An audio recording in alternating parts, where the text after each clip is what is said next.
ఎక్కడున్నావమ్మా? నాకెప్పుడు కనిపిస్తావు? ప్రేమగా నన్నెప్పుడు అక్కను చేర్చుకుంటావు?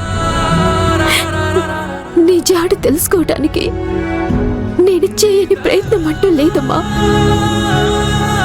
బోనాల పండుగ రోజు నీ మొహం చూసి అదృష్టం వచ్చినట్టే వచ్చి చేజారిపోయింది. శారదమ్మలోని నేను నిన్ను చూసుకుంటున్నాను. తను కూడా నన్ను సొంత కూతురిలా ఆదరిస్తుంది. తనకి రోజు పెద్ద గండం తప్పింది. తను బాగుండాలమ్మా. నువ్వే కదమ్మా. చెల్లి జాడ కూడా తెలియటం లేదు. శ్రావ్య నా సొంత చెల్లెలని ఆనందపడ్డాను, కానీ అది అబద్ధమని తెలిసింది. త్వరగా మీరిద్దరూ నన్ను కలవాలని ప్రతిరోజు దేవుడికి దండం పెట్టుకుంటున్నాను.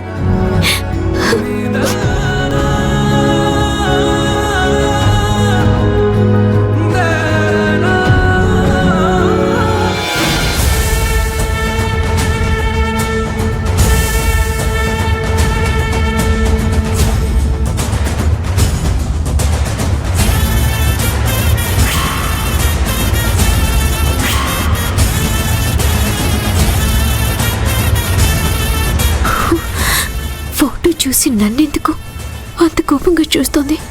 ఏమై ఉంటుంది?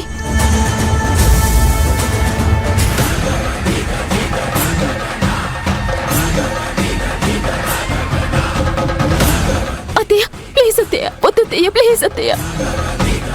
అత్తయ్య ప్లీజ్ అత్తయ్య, అత్తయ్య మాట వినండి అత్తయ్య. రాజీవ్ నీకు సపోర్ట్ చేశాడు అని చెయ్యాల్సిన పనులు మానేసి ఫోటోతో మాట్లాడుకుంటూ తీరిగ్గా కూర్చున్నావా? పొయ్యి పనులు చెయ్యి. చేస్తాను అత్తయ్య గారు. నా చిన్నప్పటి జ్ఞాపకం అదొక్కటే మిగిలిపోయింది. ప్లీజ్ అత్తయ్య గారు, ఆ ఫోటో ఇవ్వండి అత్తయ్య గారు. లేదు లేదు లేదు, ఈ మధ్యన నీకు బాగా అలసత్వం వచ్చేసింది. ఈ ఫోటో నీ దగ్గరుంటే తీరుబడిగా కూర్చుని గత జ్ఞాపకాల్ని తలుచుకుంటూ పనులు చేయడం మానేస్తావు. ఇది చింపేస్తేనే నీకు బుద్ధొస్తుంది. పనులు కూడా టైంకి పూర్తవుతాయి.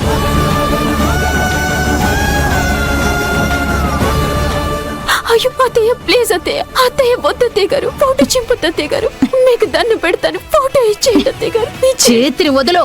లేదత్తయ్య గారు, ఆ ఫోటో నాకున్న జ్ఞాపకం మాత్రమే కాదు, నా ప్రాణం కూడా. ఇవ్వండి అత్తయ్య గారు. నా చెయ్యి వదలమన్నానా?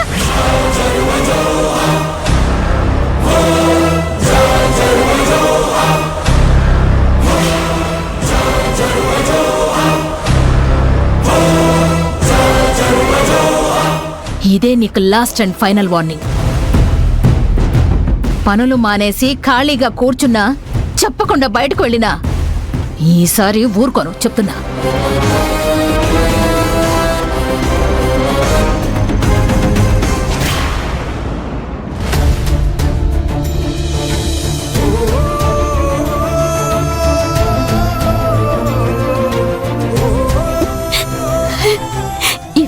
పూర్తిగా చిరిగిపోకముందే నేను నిన్ను చూడాలమ్మా. ఎక్కడున్నావమ్మా?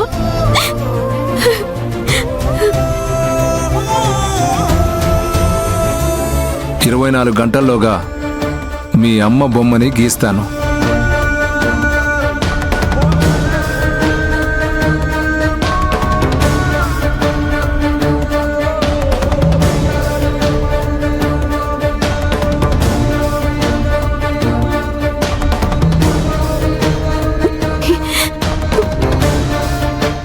వరకు చిత్తరంజన్ గారి ఫోన్ స్విచ్ ఆఫ్ వచ్చింది. మళ్ళీ ఒకసారి ట్రై చేసి చూద్దాం. ఒకవేళ స్విచ్ ఆన్ చేశాడేమో. ఫోన్ కలిస్తే మా అమ్మ ఎవరో కనుక్కోవాలి. బతిమిలాడి ఇంకోసారి స్కెచ్ గీయించాలి.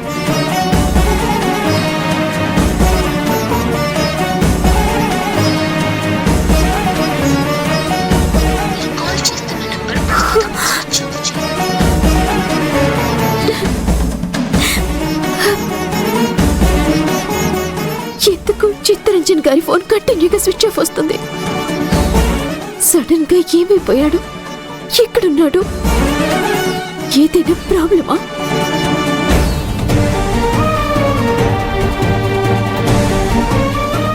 ఎలాగైనా మళ్ళీ చిత్తరంజన్ గారిని కలవాలి. మా అమ్మ ఎవరో తెలుసుకోవాలంటే తనొక్కడే ఆధారం.